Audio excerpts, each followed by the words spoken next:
Hello guys, வணக்கம் and welcome back to சிறப்பு media 2.0. நான் உங்கள் உதய். இந்த வீடியோவில் நம்ம எதை பற்றி பார்க்க போகிறோம் அப்படின்னு பார்த்தீங்கன்னா, பிக் பாஸ் சீசன் 9 விரைவில் தொடங்க போகிறாங்க. அது என்னைக்கு தொடங்க போகிறாங்க, அதே போல் யாரெல்லாம் கண்டஸ்டண்ட்டாக உள்ளர வர போகிறாங்க அப்படிங்கிறத பற்றி டீட்டெயிலாக வந்து டிஸ்கஸ் பண்ண போகிறோம். ஸோ இந்த வீடியோ போகிறதுக்கு முன்னாடி வழக்கம் போல் சப்ஸ்கிரைப் பண்ணாதவங்க சப்ஸ்கிரைப் பண்ணி வச்சுக்கோங்க. பக்கத்தில் ஒரு பெல் ஐக்கான் இருக்கும், அதையும் ப்ரெஸ் பண்ணி ஹாலில் போட்டுக்கோங்க.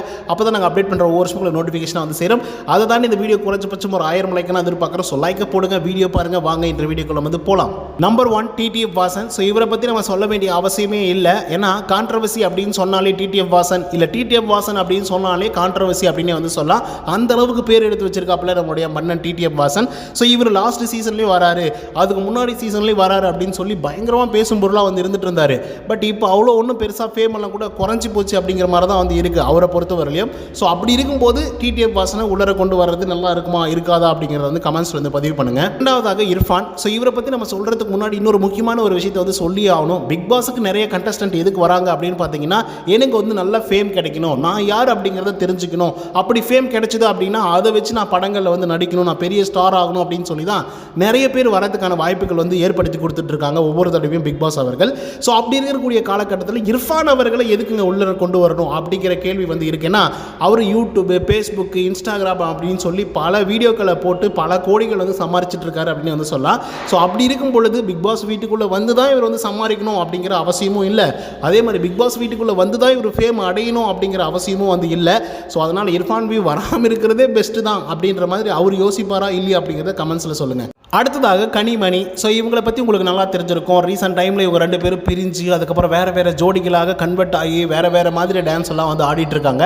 ஸோ இதுக்கிடையில் கனி அவர்கள் வந்து உள்ளர வரதுக்கான வாய்ப்புகள் இருக்குது அப்படிங்கிற மாதிரி சொல்லிட்டு இருக்காங்க.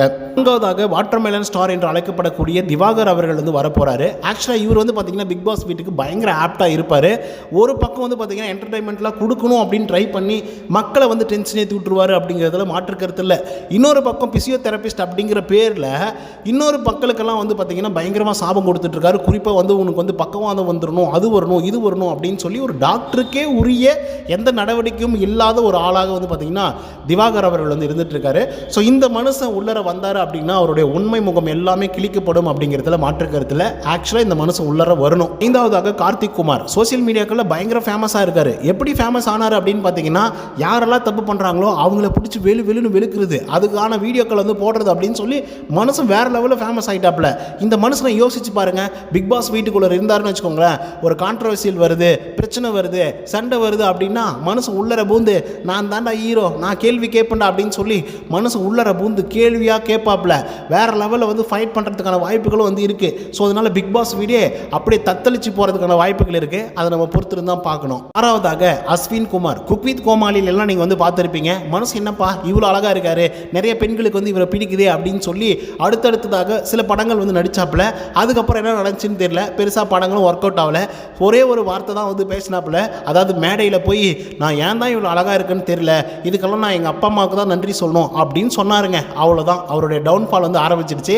அப்பத்துலேருந்து அஸ்வின் குமார்னாவே யாரும் மதிக்கிறதில்லை. அதனால் ஃபேம் எல்லாம் போனதுனால நான் பிக் பாஸ் வீட்டுக்குள்ளே வர போகிறேன்பா, அதனால் எனக்கு வந்து ஃபேம் வரும், அதனால் எனக்கு இன்னொரு மிகப்பெரிய வாய்ப்பு கிடைக்கும் அப்படிங்கிற மாதிரி மனுஷன் வந்து முடிவு பண்ணியிருக்காப்புல.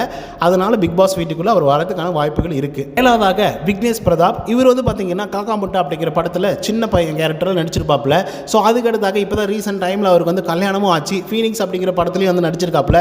ஸோ அதனால் பிக் பாஸ் வீட்டுக்குள்ளே வரதுக்கான வாய்ப்புகள் இருக்குது. எட்டாவதாக சந்தோஷ் பிரதாப். இவர் குக் வித் கோமாளியில் வந்திருந்தாப்புல. அதை தாண்டி நிறைய படங்களையும் நடிச்சிருக்காப்புல. நிறைய படங்களும் வெற்றியும் அடைஞ்சிருக்கு. ஸோ அதனால் இவருக்கு ஃபேம் எல்லாம் தேவைப்படாது.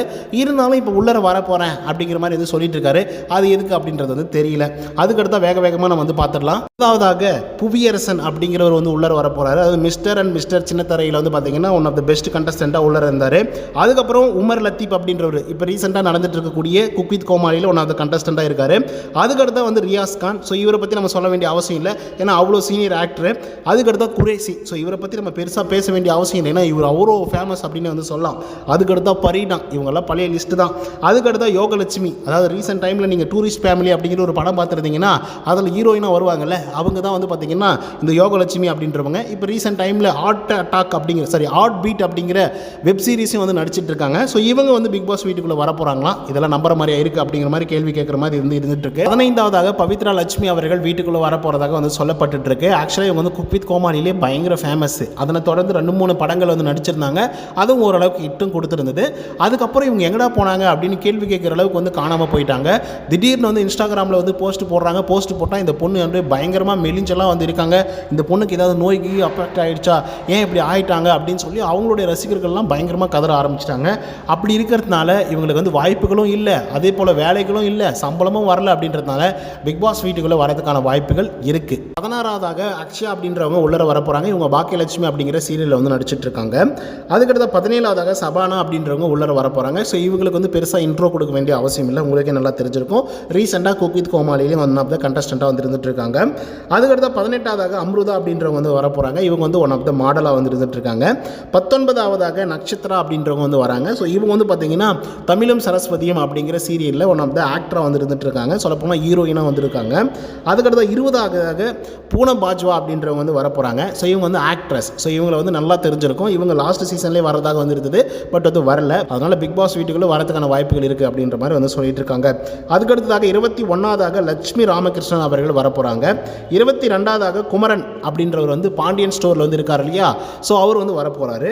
23வது வினோத் பாப் அப்படின்றவர் வந்து உள்ளர வர போகிறாங்க. தென்றல் வந்து என்னை தொடுமா அப்படிங்கிற ஒரு சீரியல் வந்து நடிச்சிருக்காப்புல ஹீரோவா. ஸோ அவர் வந்து வர போகிறாரு.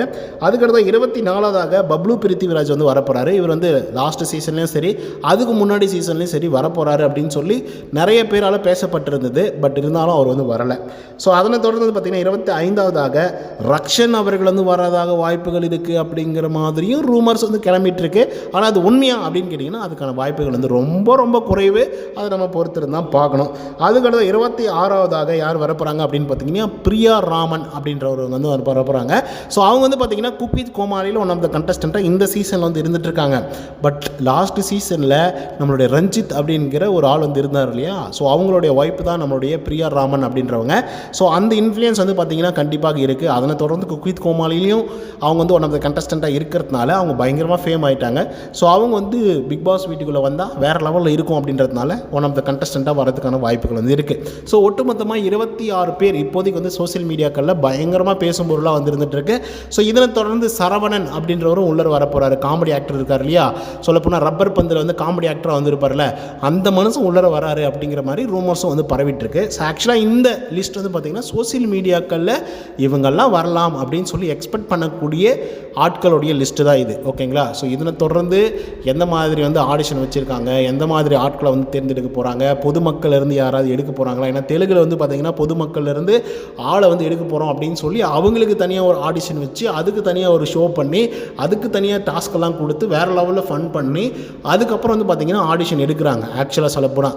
ஸோ அந்த மாதிரி ஏதாவது பண்ண போகிறாங்களா அப்படிங்கிறத நம்ம பொறுத்து தான் பார்க்கணும். ஓகே கைஸ், இந்த 26 பேர் கொண்ட லிஸ்ட்டில் உங்களுக்கு பிடிச்ச கண்டஸ்டன்ட் யார், இவங்கெல்லாம் வந்து வேறு லெவலில் ஃபன் பண்ணுவாங்க, வேறு லெவலில் வந்து வைப் பண்ணுவாங்க, இவங்கெல்லாம் பயங்கரமாக ஃபைட் பண்ணுவாங்க அப்படின்னு சொல்லி நீங்கள் நினைக்கக்கூடிய ஆட்களை கமெண்ட்ஸில் வந்து பதிவு பண்ணுங்கள். ஓகே கைஸ், இந்த வீடியோ உங்களுக்கு வந்து பிடிச்சிருக்கும்னு நினைக்கிறேன். பிக் பாஸை பற்றின நிறைய டீட்டெயில்ஸ் வந்து பேசியிருந்தோம். ஸோ இது உங்களுக்கு வந்து பிடிச்சிருந்தா லைக் அண்ட் சப்ஸ்கிரைப் பண்ண மறந்துடாதீங்க. இன்னொரு தகவல் சேர்ந்தீங்கன்னா until then bye from Uday. நன்றி, வணக்கம்.